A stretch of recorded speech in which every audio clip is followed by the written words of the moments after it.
Welcome to another Ross Golf video. This one is just going to be me working on some of my wedges.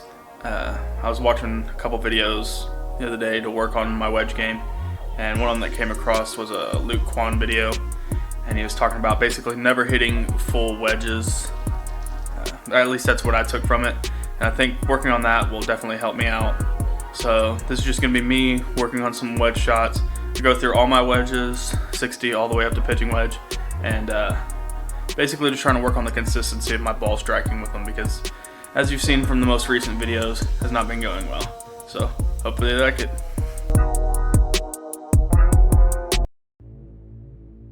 Alrighty, this is my second try doing voiceover on this. I was very quiet on my first try, so you wouldn't have been able to hear me over any of the music that I'm going to put on it. But this is just going to be me working on my wedges, trying to get more consistent ball striking with it. And I mean, I already know my ranges for my different types of wedge shots, so I'm not really working on that. I'm just trying to get the feel of not trying to hit those full wedge shots, those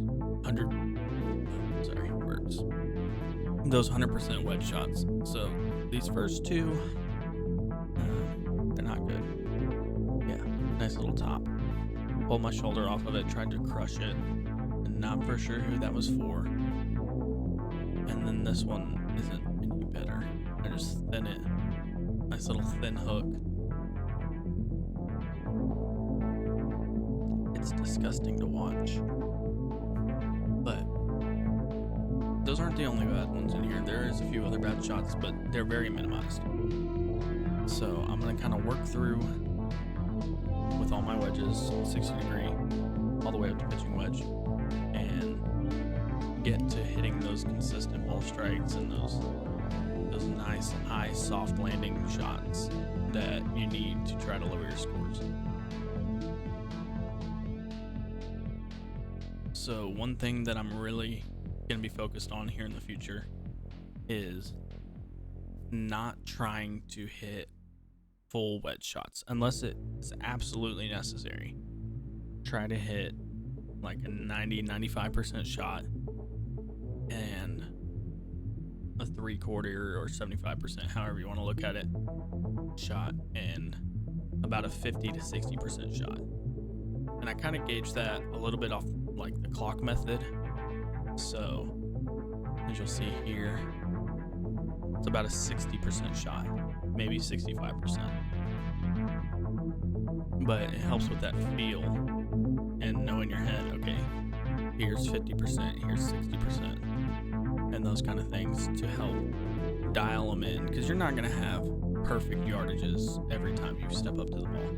Like, if I hit a 95% shot with this 60 degree that's in my hands right now, it's going to fly about 85 yards. The odds of me having an 85 yard shot, or needing to hit an 85 yard shot, I should say, is not very high. But those chances increase if I need an 83 carry or 82 carry. Or, I mean, just that shot. Like, I need to hit an 83 yard shot with the wind, yada yada. It's only going to carry X amount. But getting more focused on getting myself better looks at birdie whenever I'm getting them, and reducing the amount of chip on two putts that I've been having that have really been hurting my scores. And because at the end of the day, it just takes 6 greens and reg, 6 up and downs, and 6 quote-unquote party holes where you can hit a bogey or double bogey to break 80. And if you're giving yourself good looks, you're getting yourself greens and reg, birdies are going to come. You're going to reduce the amount of bogeys and double bogeys on your card.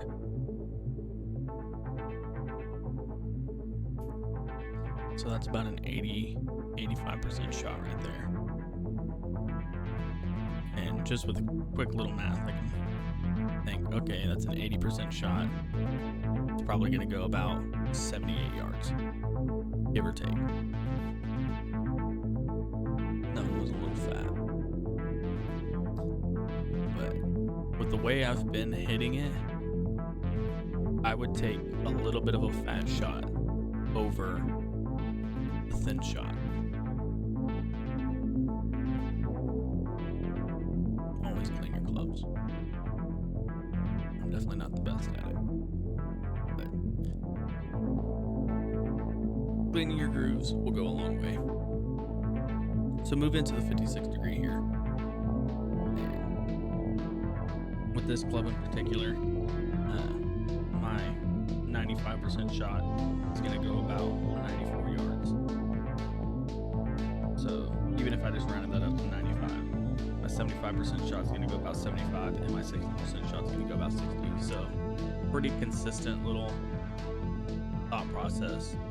Like, hey, I need to hit a 75-yard shot. Grab my 56, 3/4 swing or 75% swing, however you want to look at it, and there it is.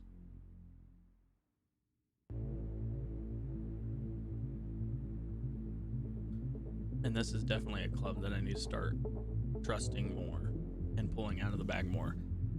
But I honestly don't give myself a lot of opportunities with some of the courses that I play.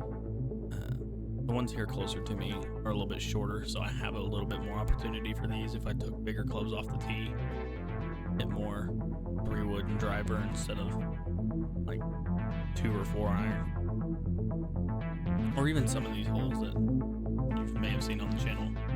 The biggest club you can take off the tee is a 5 iron, so that's a nice strike. Just watching this back, I mean, I'm analyzing the things that I'm doing in my swing, but also I can feel these pure ball strikes that I'm getting. That one looked a little bull. I don't think it was though.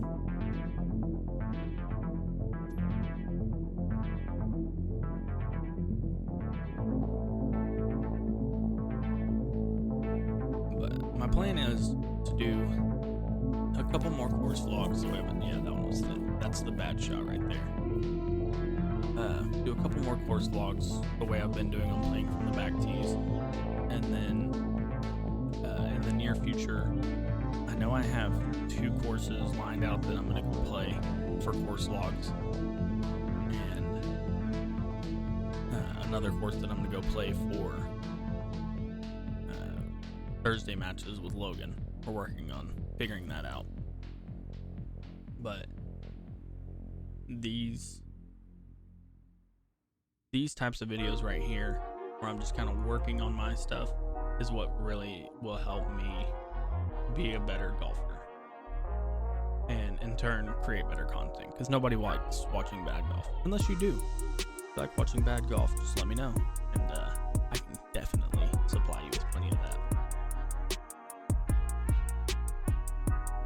But no, so some of the courses closer to me are on the shorter side, but after I'm done with these next 3 times out that I'm planning on, I'm hoping to go to another course, well, a course that I've already been to in Perkins, and I'm gonna play up, instead of doing the course log the normal way, playing from the back tees, I'm gonna play up to the front men's tees, which is the white tee box, and it'll shorten the course a whole lot, but just focus on hitting good tee shots, hitting good wedge shots, hitting putts, and see if I can't drive a really low score out for my mentality, to try to get in my head, hey, I can come out here and shoot 73. Like, yeah, that was from the front tees, but what's the only difference? Like, some of the holes out there, particularly the 9th hole, the tee box for the back tees, is almost 100 yards difference between the white tees. So, I mean, and that's a par 5, but that will give me the opportunity to be able to go at it in 2 and have an equal putt. And even if I don't make it, that's a big thing mentally, being like, okay, I can get home in 2, and then just pushing myself a little bit further back.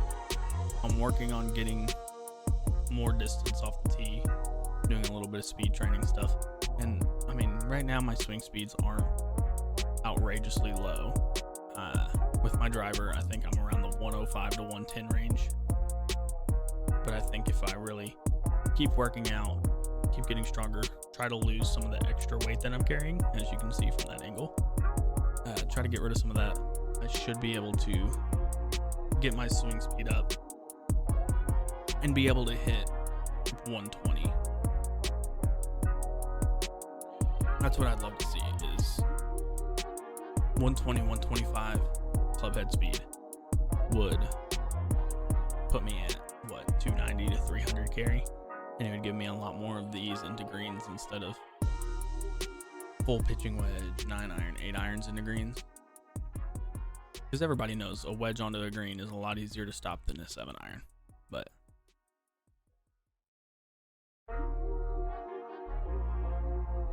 yeah, I think I have the 51 degree in my hands right now. I haven't really been paying a whole lot of attention since this is my second time doing this. But my stock yardages with this 95 is going to be about 119 carry. 75% shots going to be about 83, and then the 60% shots is going to be about 68. So basically, within 100 yards, I should be able to hit the green with these 3 wedges. And also the course kind of dictates what shot you can take. I mean, yeah, say you have 83 yards, I could hit a 75% 51 degree. So say there's a tree I got to get up and over. Well, I'm going to have to club down, go with a little bit higher loft, try to hit that 95% 60 degree. And that's all about just course management, and for me, putting myself in better spots off the tee. But onto this pitching wedge here, a little bit stronger lofted, it's 45 degree, and that little 50 to 60% shot right there should be carrying about 100 yards even. Maybe a little short. I can probably fly it a little bit, land it a little short, like 95, let it run out a little. Trying to hit those back pin locations. I'm just trying to hit the front edge of the green and let it roll back there to it. My 3/4 shot with this one comes out to about 115, 117, somewhere in that range. I was not looking at the screen for that, so I don't know what I did, but apparently it was not good. And then my 95% shot, about 133. Of course, it all depends on conditions, heat, how hot it is, how cold it is, how much humidity there is, the wind direction, how much wind. Everything's gonna go into factors of what club you're grabbing out of the bag. Oh yeah, there's a nice top.